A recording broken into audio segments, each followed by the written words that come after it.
네, 안녕하세요. 도커 컴포즈를 이용해서 개발 환경 구축하기의 발표를 맡은 SK플레인스의 김용희입니다. 어, 감사합니다.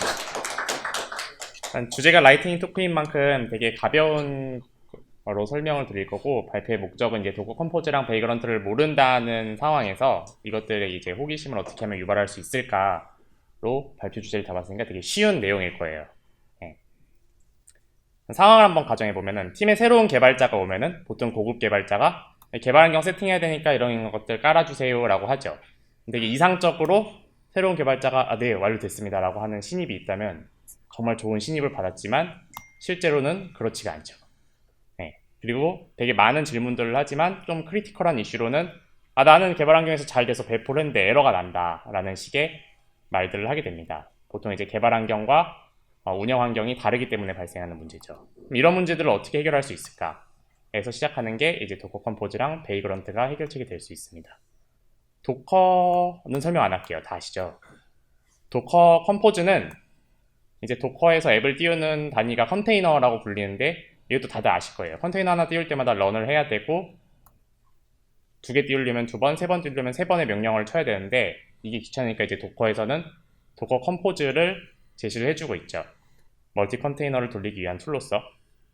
그래서 내가 이제 여러 개의 컨테이너를 띄우고 싶으면 도커 컴포즈에다 이렇게 컨피그 파일들을 쭉 작성하고 명령 한 줄만 툭 치면은 여러 개의 컨테이너가 빵 하고 뜨는 것을 보실 수 있습니다.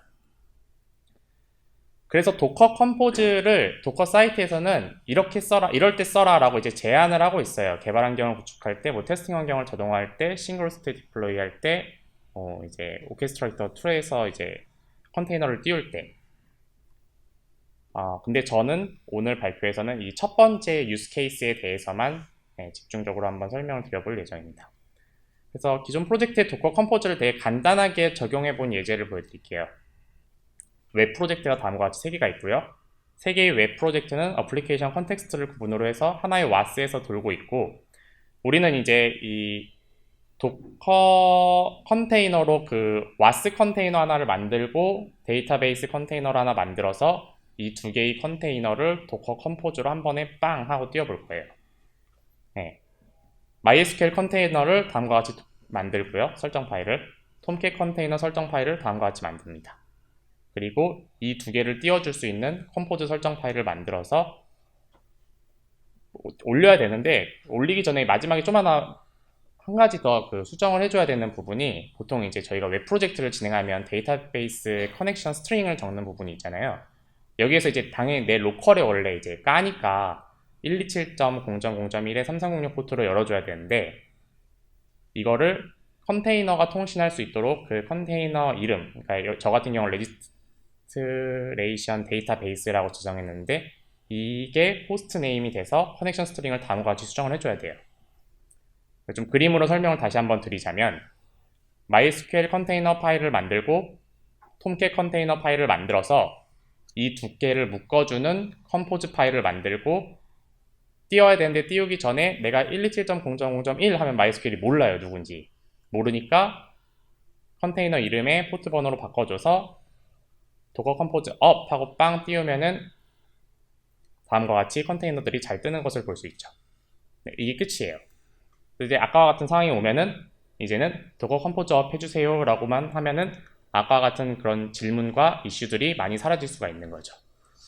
그래서 시연을 빠르게 할 건데,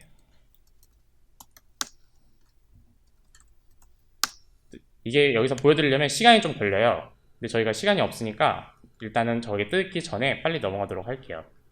개발 환경에 꽂힌 디버깅 모드를 좀 거는 거는, 이거는 톰캣에서 디버깅 리모트 포트를 열고 그냥 거시면 설정만 하시면 돼요. 네. 또 자세하게 보여드리고 싶은데 시간이 부족하니까. 다음 베이그런트에 대해서 설명을 해드리겠습니다.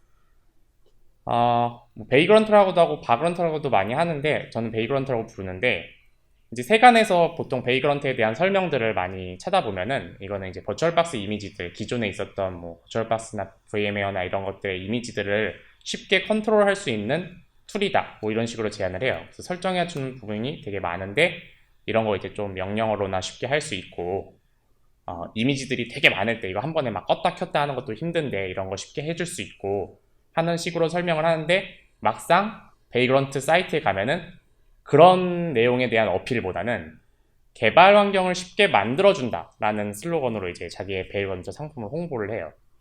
그리고 이 베이그런트를 만든 회사가 해시코프라는 회사인데 해시코프 회사의 사이트에 가도 베이그런트에 대한 설명을 데브옵스 개발 프로세스를 진행하는 거에 있어서 가장 앞단계 부분인 디벨롭먼트 개발 환경을 구축하는데 베이그런트의 이 서비스를 써라 라는 식으로 얘기를 하게 되죠. 그러면서 개발 환경 구축할 때 너네 되게 많이 어려움이 있지 않냐. 근데 이제 프로비저너로 배쉬쉘뿐만이 아니라 우리는 퍼핏이나 앤서블이나 쉐이나 도커도 제공을 하고 있고 프로바이더로도 뭐 버추얼박스, VM웨어, 마이크로소프트에서 있는 하이퍼V, 도커를 제공해줘 라고 이제 많이 얘기를 합니다. 근데 실제로 저희가 오늘 해보는 실습에 있어서는 이러한 것들을 되게 뭐 자세하게 쓰고 이런 것들을 써보면서 뭐 개발 환경을 구축하고 하는 건 하지 않을 거예요. 네. 그냥 되게 간단하게 기본 기능만 사용해서 아까 이전에 구축했던 그 와스와 데이터베이스 컨테이너를 베이그런트에서는 어떻게 똑같은 환경을 구축해 볼 수 있는지 한번 보도록 하겠습니다. 일단 베이그런트 컨피그 파일들 다음과 같이 만들고요. 이제 만들 때 이미지 설정 파일들은 위아래로 이제 있는데 내가 베이그런트가 처음 설치될 때 이미지가 처음 설치될 때 실행되는 셋업 쉘 스크립트와 내가 런 할 때마다 항상 실행돼야 되는 스타트업 sh를 쉘 스크립트를 나눠 놓은 다음에 하는데 명령어가 좀 길어서 여기 못 넣겠더라고요. 그냥 간단하게 설명을 해드리면 컬로 자바를 설치하고 톰캣 그 타르 파일을 다운받아서 압축을 풀고 그 다음 apt-get 인스톨로 MySQL을 다운받아서 설치를 하고 스타트업 쉘 스크립트에서는 런만 해주는 거예요. 네. 그래서 그 다음부터는 베이그런트 업만 해주면은 아까와 같은 환경이 똑같이 구축이 되는 거죠. 끝이에요. 그래서 아까와 같은 상황이 오면은 이번에는 베이그런트 업 해주세요 라는 말 하나만으로 이슈를 쉽게 해결할 수 있는 거죠. 시연을 할 시간이 없을 수도 있을 것 같네요. 네. 일단 이걸 끄면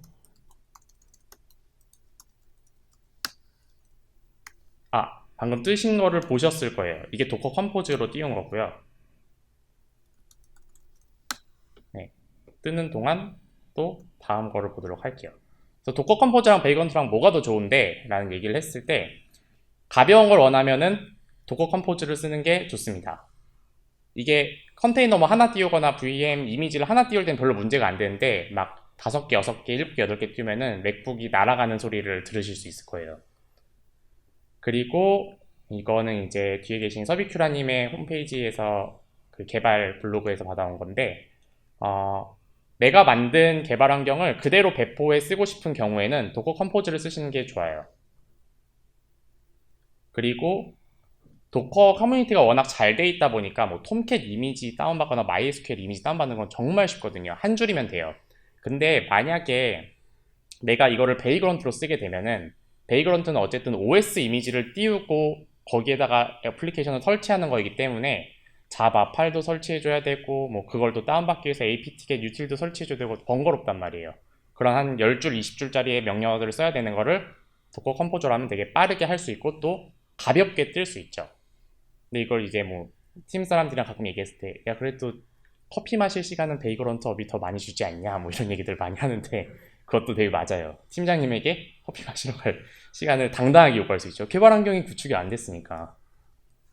그리고 만약에 내가 개발 환경 그 띄운 컨테이너나 혹은 직접 그 어플리케이션에 내 띄운 호스트에서 IP랑 포트로 직접 접근해야 되는 경우가 있으면 이때는 베이그런트를 쓰시는 게 맞아요.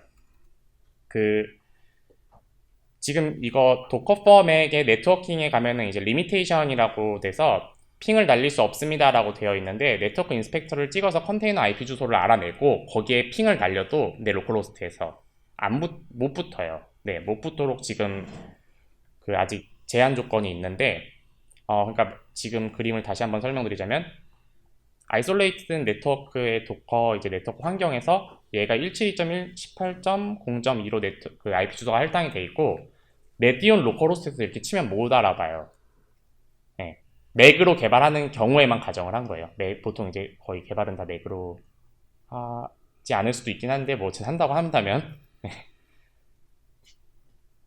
그래서 이걸 항상 포트 포워딩을 해줘야 되는 거죠. 뭐 이런 상황을 좀 제가 어떤 케이스에 한번 있었냐면 그 하도 클러스터 환경을 굳이 제 로컬에 한번 박아서 개발해보는 환경이 필요했었는데 그때 이제 도커 컨테이너 한 4개 정도를 띄워서 하나는 마스터 노드고 나머지 3개의 컨테이너가 슬레이브 노드였는데 하드웹에서 HDFS로 경로를 찾게 되면은 마스터 노드에 찔러서 얘 파일이 어딨어? 라고 물어보면 그 IP 주소를 던져주게 되잖아요. 근데 로컬호스트에서 그 IP를 못 봐요.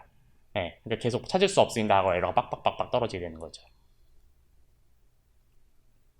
그리고 프로젝트에 파일 리드라이트가 많은 경우에는 베이그런트를 쓰시는 게 좋습니다. 싱크드 폴더 옵션이라고 해서 파일을 좀 더 빠르게 왔다 갔다 할 수 있는 그런 옵션들이 있어요.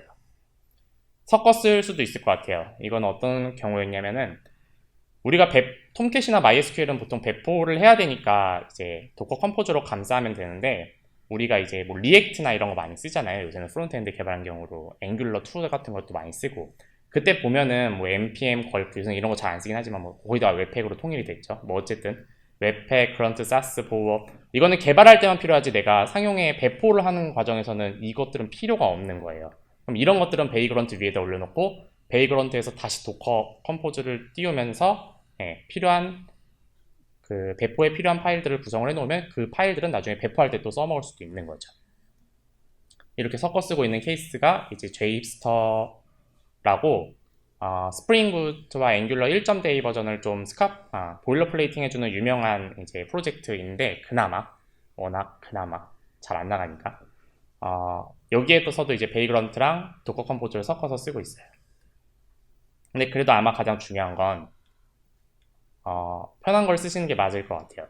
그러니까 도커가 익숙하면 도커 컴포즈를 쓰시고 내가 가상화 기술들에 좀 익숙하다 하는 경우에는 바그런트를 쓰는 게 맞을 것 같아요.